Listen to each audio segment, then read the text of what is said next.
It absolutely doesn't. Adam, before we let you go, I have to talk quickly about your other big passion, which is, of course, movies and your Yeah. podcast, Cinephile.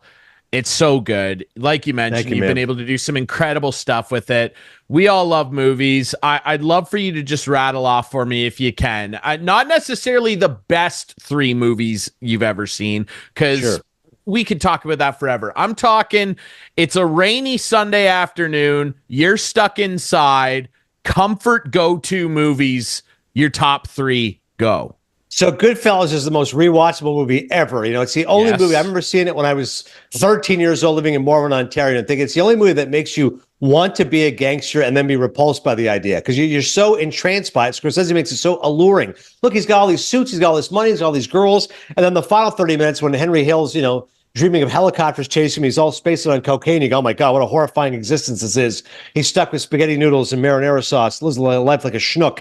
Pesci's obviously amazing. De Niro, Ray Liotta, and of course, Marty's directing is unbelievable. So Goodfellas is always an easy choice for me.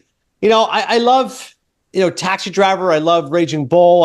Listen, you mentioned comfort food, so you got to go with rewatchable. So I'll tell you right now, The Naked Gun is a movie I could watch any day. I've showed it to my kids now. We find it hysterical. They go, Dad, because even they know, Dad, you're supposed to be like this highbrow film critic. I go, buddy, nothing funnier than The Naked Gun, okay? We put on Leslie Nielsen and the Files of Police Squad, and I lose my mind laughing. And probably the third one, because again, I'm thinking a rewatch movie, Rainy Sunday, Goodfellas, Naked Gun, Planes, Trains, and Automobiles. Those aren't pillows. You give me a little John Candy and Steve Martin. Nobody's laughing harder than me, Ryan. I loved it when I was 9. I still love it to this day because I think it's side-splittingly funny and yet genuinely sweet. Like that last scene is so poignant. That movie is so funny, and then it breaks my heart once you realize that John Candy doesn't have a home. And by the way, the new Steve Martin documentary on Apple Plus, it's called Steve, A Life in Two Parts.